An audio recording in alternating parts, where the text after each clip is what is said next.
guys, and welcome to my channel, or welcome back. My name is Shawnee and this is Conspiracy and Chill, and today we're going to be talking about the season finale, the first half season finale of American Horror Story Season 10, Part 1, Red Tide. So, before we get into the video, I just wanted to apologize. I know it's been a minute since you guys have seen me. I was having technical difficulties with my audio for the last two videos, so I wasn't able to upload those, but I'm here today. I just tested my audio and it was fine just a minute ago, so fingers crossed that by the time I get to editing that everything is still fine. But yeah, so I'm going to be doing this review, basically an episode review and a breakdown, and my next video will be theories for next week when we start part 2 of this season, so I can't wait for that. But without further ado, let's just get into the episode. So this episode starts with some boaters, I don't know, sailors, I don't know what you would call them, on the boat called the Whistling Pete. And before they head off to sea, they are told by another man to be careful of the storm and what the tides might bring in with the storm. So while they're on the boat, they end up hitting something, and we learn that it is the body of Chief Burleson, who died, I think, in episode 2 or 3 at the hands of Alma.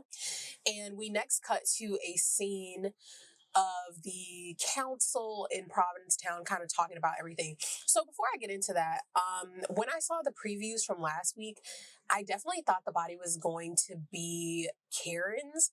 I had this whole theory about Karen, being brought back as like a siren or something because of the teeth of the vampires. I don't know if we even want to call them vampires. From what we learned later on in the episode, I don't even know what they would be. They seem like a hybrid, like cryptid character or something like that.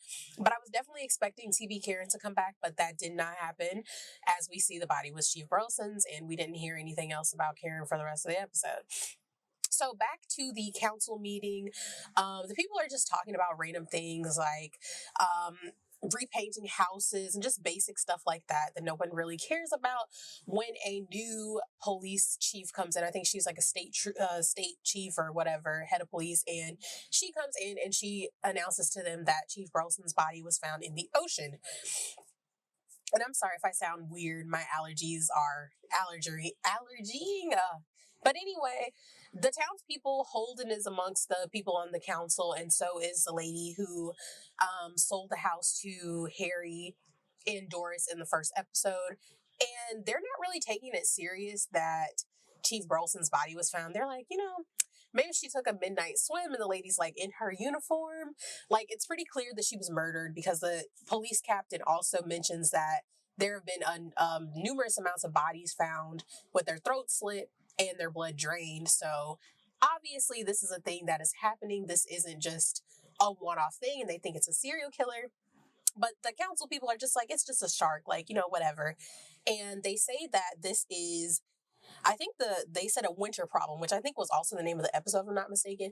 And they basically said, you don't want to scare everyone away. Like, that's basically their money maker. That's how they make money, being a tourist kind of attraction for, creatives. And they feel like by the time summer rolls around and spring, like, everything's going to be fine. And the chief is like, nah, we're going to investigate this. We're going to figure it out. So one of the theories that I had while watching that particular scene was, I assumed that all the townspeople were vampires, which is why I don't think they had like any worry about the murders and all that kind of stuff. I was assuming it was like everybody in the town was a vampire.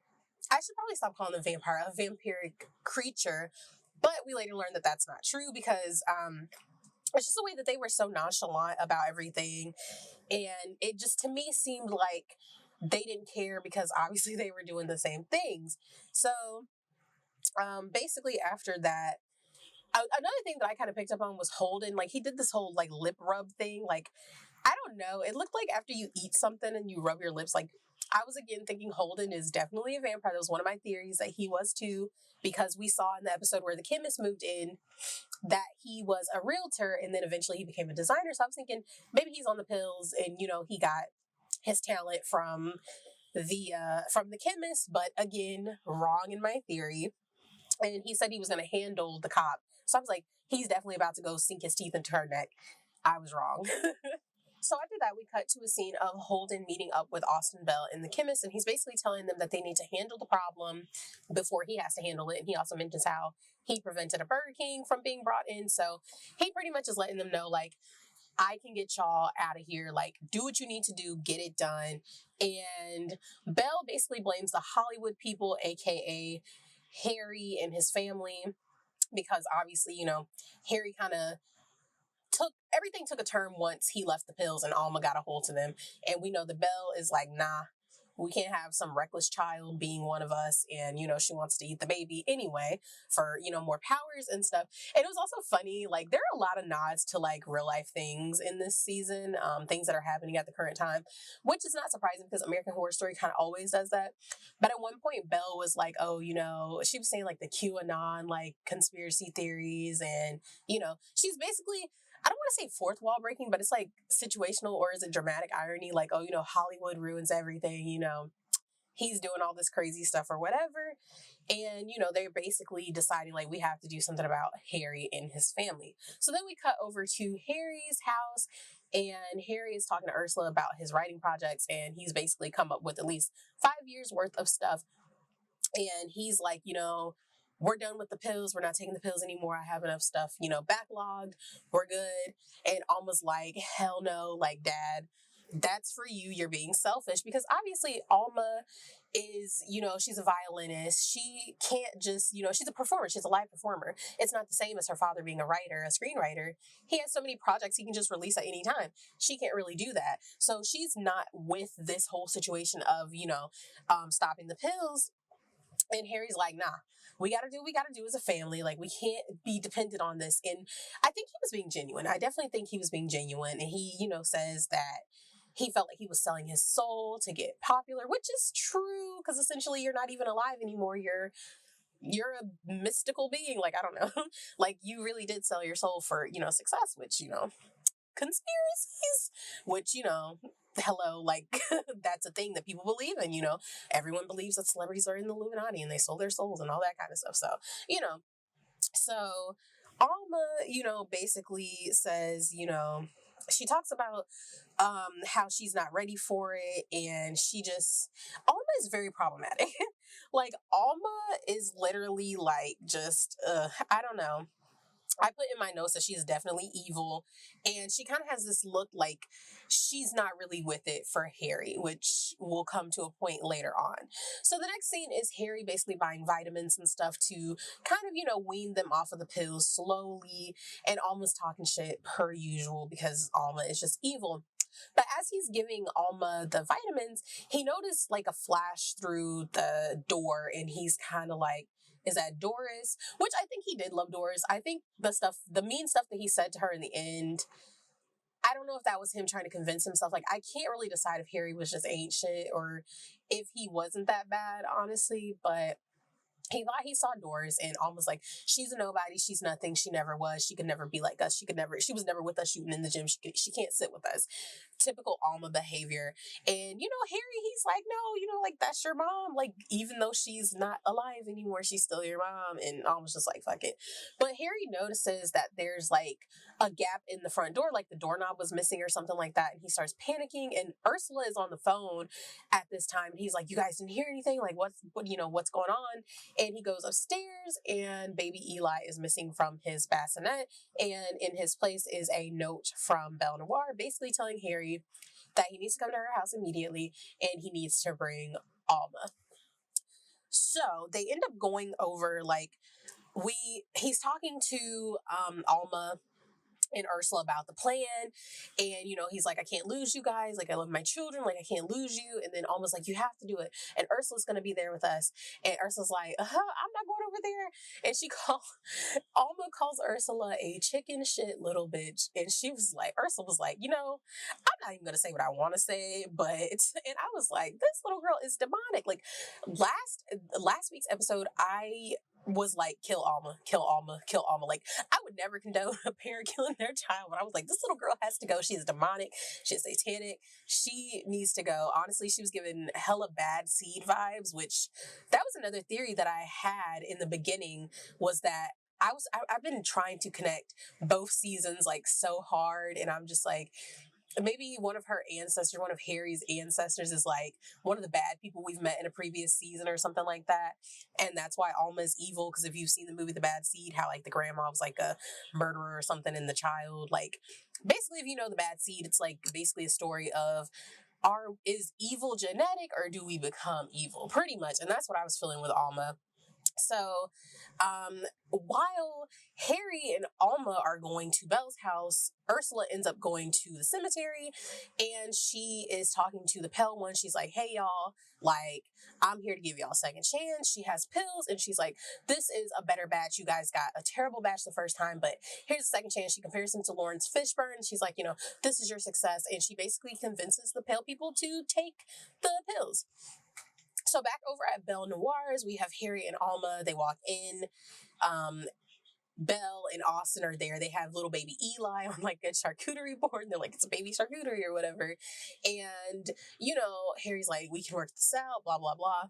They start, talking, and Belle goes into this whole explanation like about how people from Hollywood ruin everything, and a lot, like, it's like the irony of us watching this Hollywood production, and she's basically like, shit talking, and she's basically talking about how in the olden days when movies began to incorporate like talking like actual in movies and stuff like that, and how all the people were going to California and they called the people movies because they were always moving around, and they were in the entertainment scene, and basically they ruined the quality of Hollywood and they ruined the quality of everything. So irony. And as Belle's like, we're gonna clean up this town. I love when Frances Conroy does her like yelling voice. It's so funny to me. But as this is happening, one of the Pale Ones breaks through the window and the rest of them come in, and Belle and Austin actually shoot a couple of them, but they end up being attacked by the Pale Ones. And as they are attacked and killed, Ursula comes and shoots the other one because one of them was about to attack Harry. So basically, with the new version of the pills, it allows the Pale Ones to be able to attack other users of the pills. And as Austin and Belle are down, the chemist is like, they're a waste of talent. And, they're having this whole discussion, and the chemist basically admits that the pills that Ursula gave the Pale Ones was like a bad batch from the beginning, like a rejected batch of it, because it just caused them to be so violent and just to attack like anywhere. So they were like rejected pills, and that's what she used. So Harry's like, oh my God, thank you for saving my life, like my child, like I gotta get my kids, we gotta get out of here. And the little Alma's like, you're not going anywhere, Daddy, it's just us two. And he's like, huh?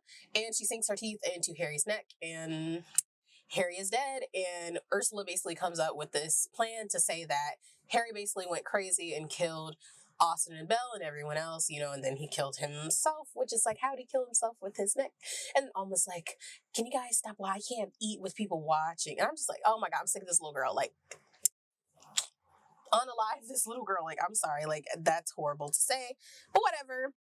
So basically, the chemist and Ursula kind of decide that they needed to start a new life in Hollywood. So then we have a time jump 3 months in the future. They are living in Hollywood, and we see these tourists, just taking pictures on like Rodeo Drive, or what's Sunset Boulevard? I don't know. They're just taking pictures, being tourists, and out of nowhere, this pale, bald-headed cop just runs up and attacks them. And we cut to a news scene basically saying this is like the 5th officer, which they call the Bad Apples. The Bad Apple list, which are basically cops who were found to be abusing their powers, inciting like, brutality and attacking people and things like that. And, that was the 5th one. So it's been happening all over California. And we cut to a scene of the chemist watching the news series, watching the news, and she's in her beautiful mansion, and we have little Alma on the couch, and, she's basically like, this is my time to do something for the community, to do something good. And Alma's like, you shouldn't mess with the police like that. And I'm like, Alma girl, you literally killed both your parents and you killed an innocent police officer. I don't think you need to say anything. And the chemist is like, didn't you kill a police officer too?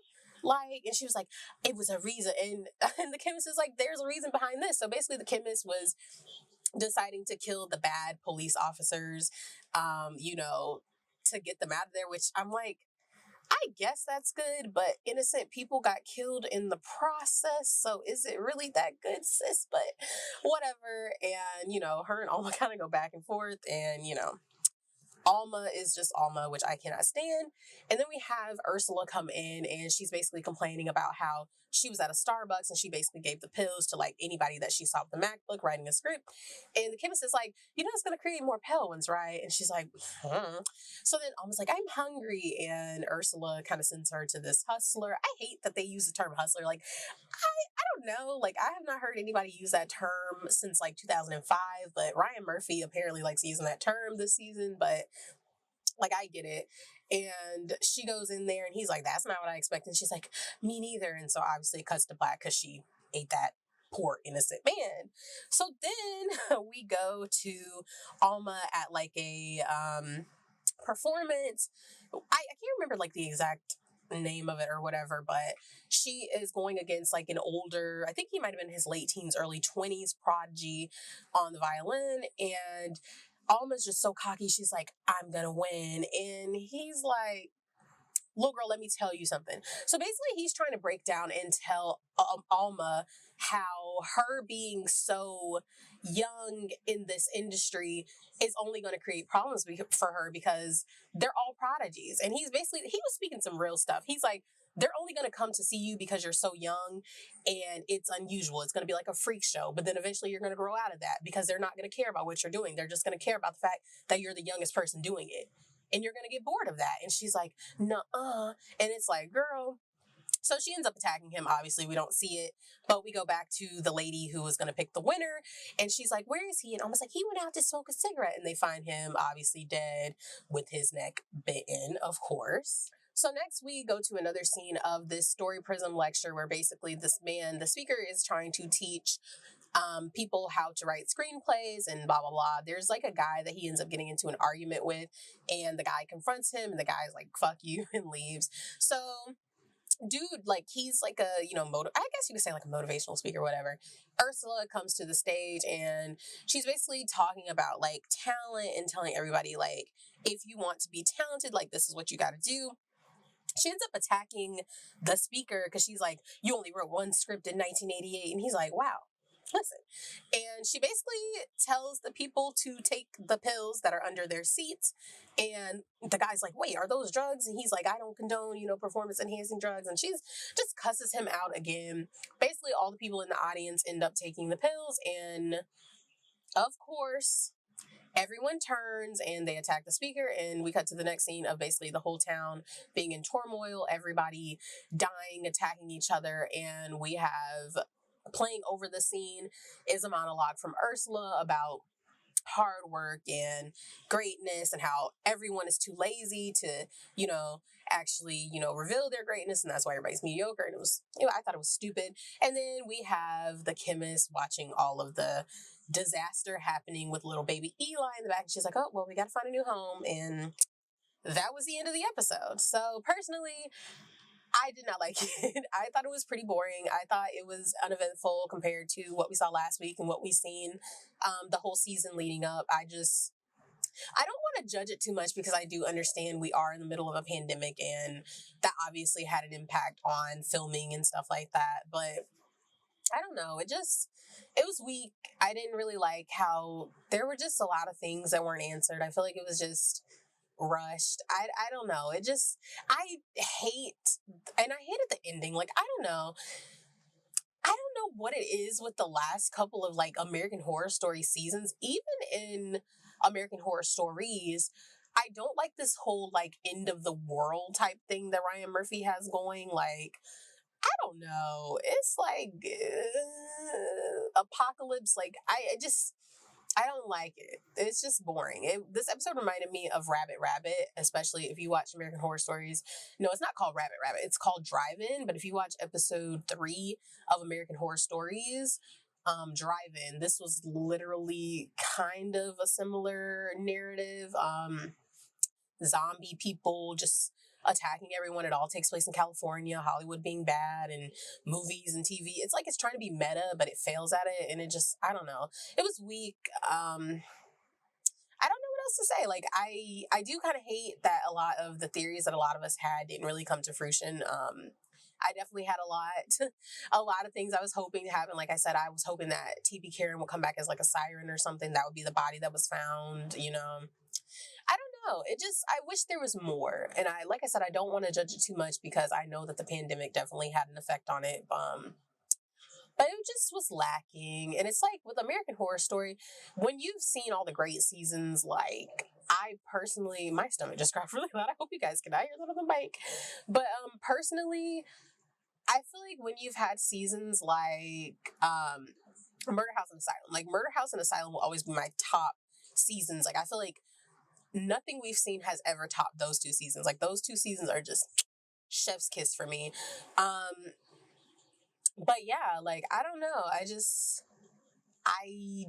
feel like it's weak. I feel like the last couple seasons of American Horror Story have not been it, and I hate it. It's like when you've had the taste of greatness, everything that doesn't reach up to your expectations is mediocre. But I am hoping that next week when we start part 2, that it is better. I will be uploading my theory video for what I kind of think about what's going on over there because I do think it's connected. If I'm not mistaken, I feel like one of the cast members actually said that they are connected. I can't remember. I'm going to have to look that up. But I feel like the chemist and what she said about the government reaching out to her for, the experiments with the pills, I feel like that is going to be a major part of our link to Death Valley. But I will get into all of that in the theory video. But yeah, I didn't really like this episode. I didn't really like it as a finale. The rest of the season was great. The last episode before this one was so good. Like it was emotional. Like I really felt for Doris. I wish we had gotten more. We had seen Doris again. I can't remember if Doris was one of the pale people that was killed in the house. I'll have to go back and look. I don't think she was. But I thought it would have been cool. I also think the fact that the town, it's like, does the town know that they're vampires and they're just okay with it? Or what about their other pale people? Like, I don't know. What about Lark? Like, is she like one of the only vamps left now? I don't know. But yeah, that was my review and my thoughts on American Horror Story season 10 part 1 Red Tide finale. Let me know what you guys think in the comments down below. And yeah, I will be uploading my theory video probably later on today or tomorrow. So stay tuned for that. I am really, really, really, really, really, really, really planning and hoping that I will have these reviews out the next day when the show airs. I just had, like I said, like technical difficulties really got in the way of that. So yeah. So if you guys like this video, make sure you like it. Leave a comment down below. And if you want to see more of this type of content in the future, make sure that you subscribe and you hit that notification bell so that you know every time that I upload. Thank you again for watching. I love you guys and have a great day. Bye.